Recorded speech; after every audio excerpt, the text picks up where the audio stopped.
Hello, my name is Marcela Olmos Perez, and I will be talking about the mountable cities for a transient urban domesticity. The conception of domestic space in cities has changed radically in the past couple of years. Some current and also emerging technologies and systems, such as wireless internet, wireless electricity, and virtual communication, have brought along social and cultural changes that are reflected in how we live and have transformed our daily domestic rituals, which now respond to multifunctional and shared living spaces. We experience today a massive exchange of information that has increased our global interconnectivity, and with the improvement of transport, communications, and construction systems, cities are now rising extremely fast.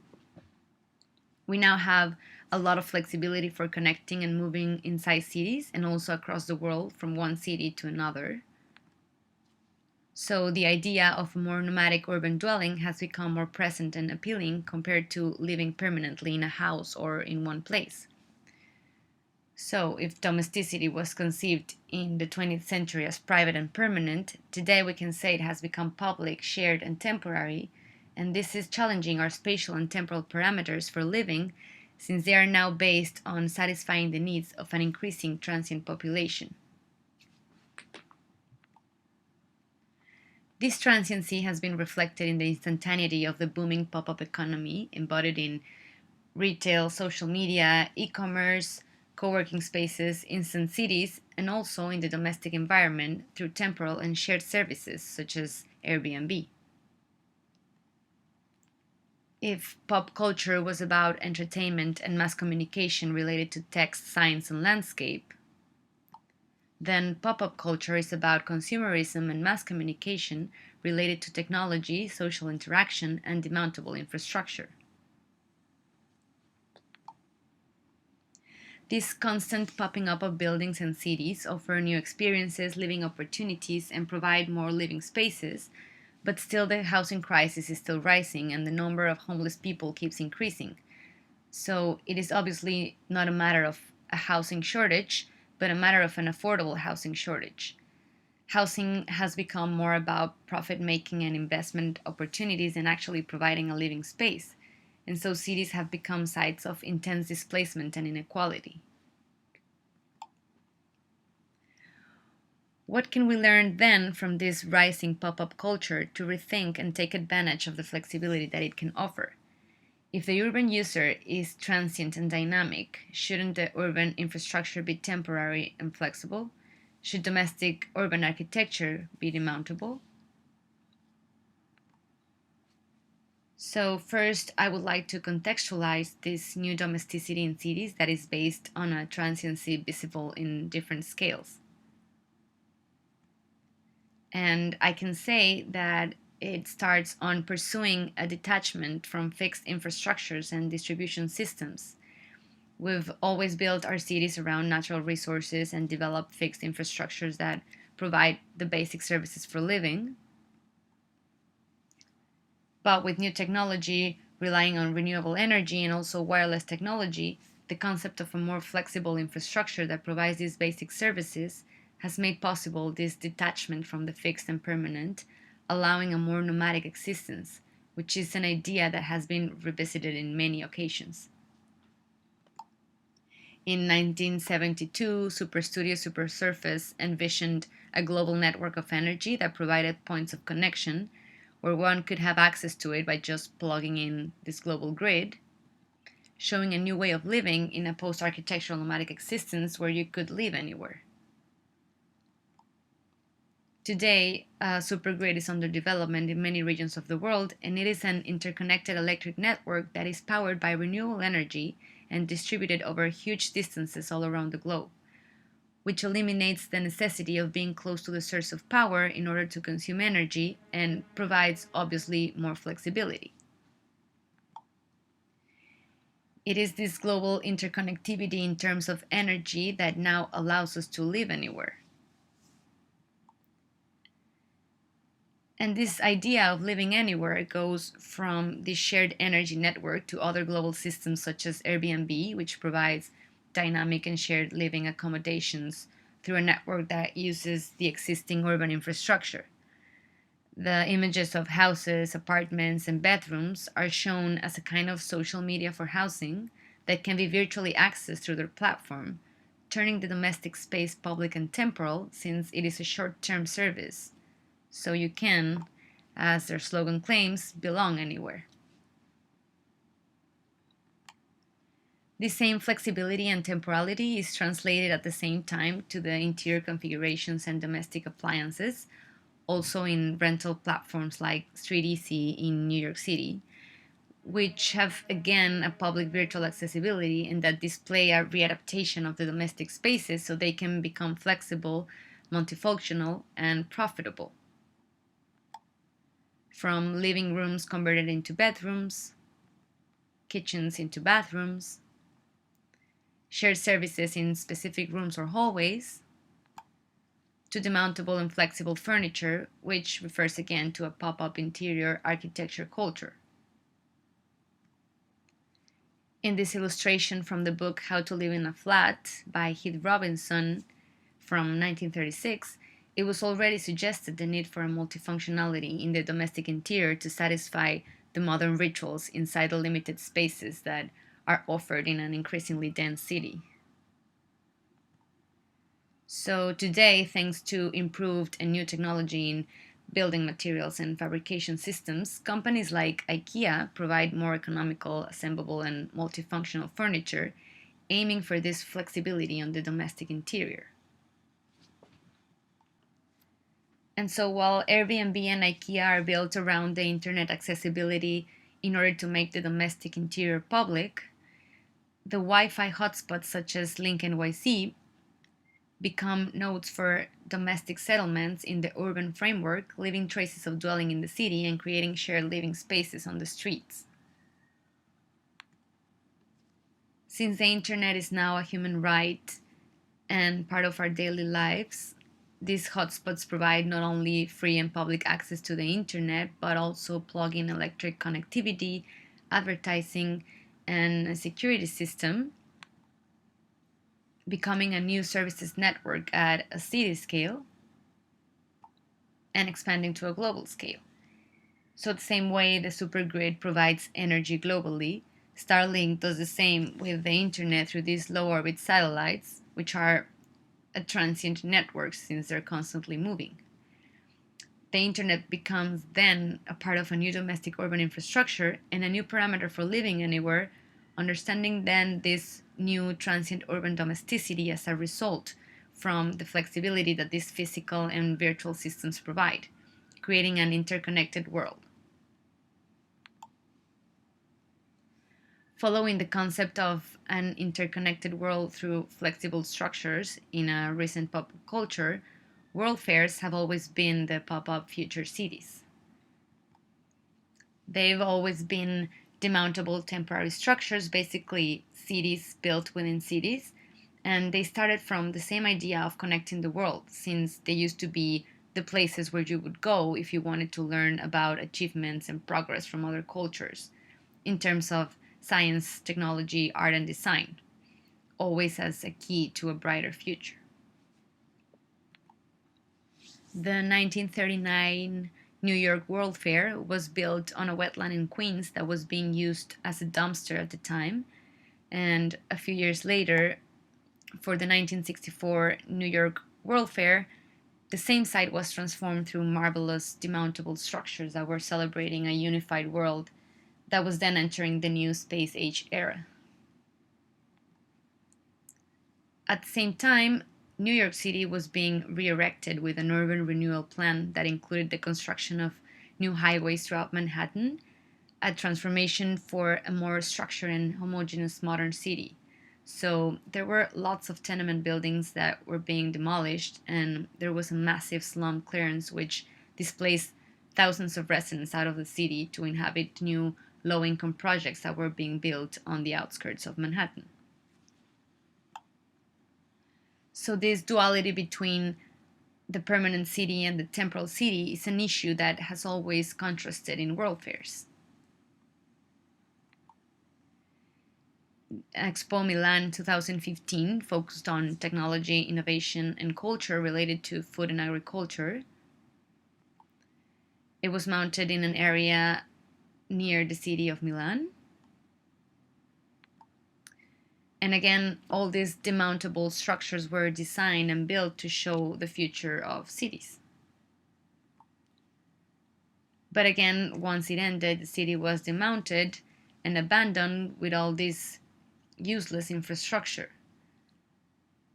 So, world exhibitions as temporary spectacle cities have always been about looking at the future, and while there are cities built to be temporary, they end up leaving permanent traces and become spectacles of what we want life to be instead of what life is really like. And so, thinking about the present world instead of the future, we have these real demountable cities like the 10 cities for refugees and other informal settlements located in between cities that end up becoming permanent spaces like the world fairs, but without a proper and efficient infrastructure or materials to even provide the basic living services. So, in these two different demountable cities of world fairs and informal settlements, there's again this duality between the present and the future, the existing and the new, represented in the temporal and the permanent city. The exhibition planned for this year in Dubai will be the new smart city of the future, and it will be located between Dubai and Abu Dhabi. It will show global innovations in subjects like sustainability, mobility, and new opportunities for the future. At the same time, we have Abu Dhabi's Master City, which was initiated in 2006 and was meant to be one of the most sustainable cities in the world. And although it is still under development and planned to be finished in 2030, it is at the moment completely abandoned and has been described more as a green lab or a showroom rather than a place to live. So, as we finally have the infrastructure to keep popping up new and improved cities anywhere, even planning cities in Mars, these brand new cities are being abandoned and we're still dealing with the same deficiency in terms of housing in our existing cities. So, if we can understand that cities are not just spaces produced by the infrastructure, but also by the physical and virtual social interactions that constantly exchange information, we can then consider a social production of space that constantly changes and so is more flexible and dynamic than the structured spaces that we live in. How does this ephemeral understanding of a city's occupancy can provide insight on how to deal with the existing permanent infrastructure so it can respond to a transient urban domesticity? The demountable structures and infrastructures in cities constantly transform the physical environment, creating a consistent but morphing condition. They merge with the permanent and rigid structures, creating transitional and alternative spaces that work as a link to the social dynamism that emerges from the urban physical and virtual interactions. So, for understanding these alternative spaces, it is important to understand first the redefinition of public and private space today that comes from cultural changes, but also from the virtual exchange of information that is facilitated by technology and which has blurred the physical limits defined by architecture.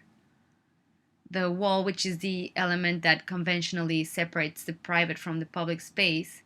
and that delimitates the domestic space, can now be virtually transgressed through our own devices such as computers, cell phones, security cameras, smart televisions, creating a hybridized space that is no longer just private or public and that is no longer individual but shared.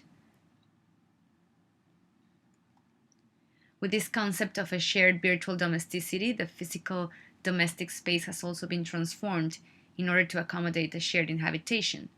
With the housing crisis and lack of affordable spaces to live, the house is no longer seen necessarily as an individual unit but more as a collective space. Since most living spaces are designed for the individual or the conventional family unit, the interior spaces are self transformed in order to provide more affordable living spaces that sometimes breach the limits of what's legal and illegal, and also what's habitable and uninhabitable. The coffin apartments in cities like Hong Kong reflect the crisis for affordable and livable spaces, through this transformation of the interior domestic space that redefines the function of each space through demountable walls and structures that provide a temporal solution. The collective unit represented in the interior house becomes visible at a city scale through squatting as a shared network of housing in the existing abandoned buildings. Usually these squatted spaces, although illegal, they work as autonomous entities that understand the role of community in a domestic shared space. As we see that in cities like Detroit or in San Francisco,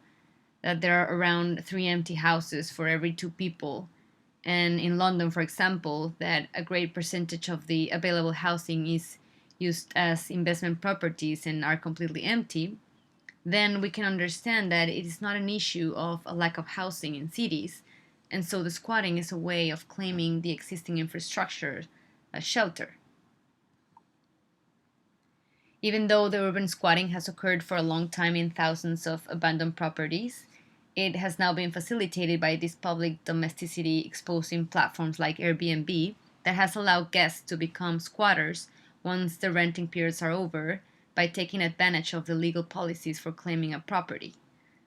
So, squatted spaces are sites of liberation and at the same time places of conflict that are embodied in this dynamic network that redefines housing as a temporal and demountable infrastructure.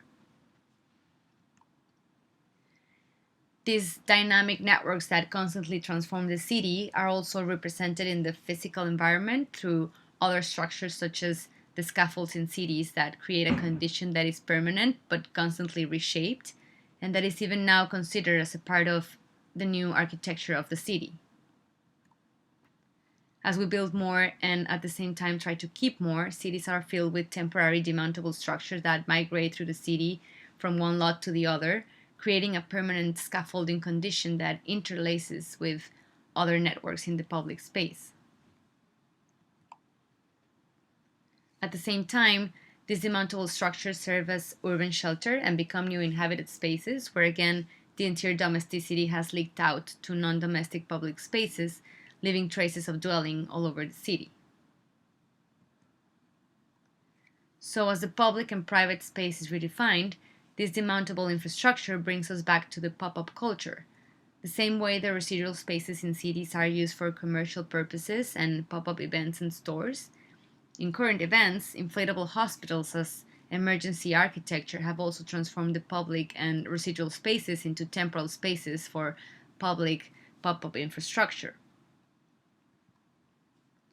So in this context, the permanent existing and the temporal infrastructure work as a hybrid to provide basic services in an emergent social condition, allowing for more flexibility in the services that the city can offer and renegotiating public spaces while dealing with crises. So these demountable structures and infrastructures, in contrast with the permanent structures and infrastructures, stand out the duality again of permanent and temporal, public and private, legal and illegal, usually linking in this urban context the permanent to the structural and legal and the temporal to the informal and illegal. But as these ephemeral conditions relate more to how social interactions and virtual flows work, then maybe we can understand flexible structures and pop-up as a system of thought that integrates the cultural essence of a metropolis.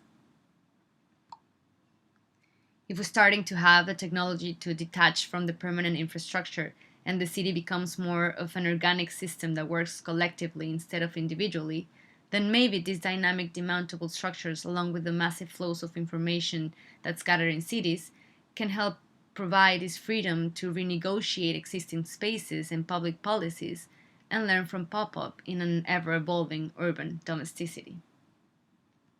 Thank you.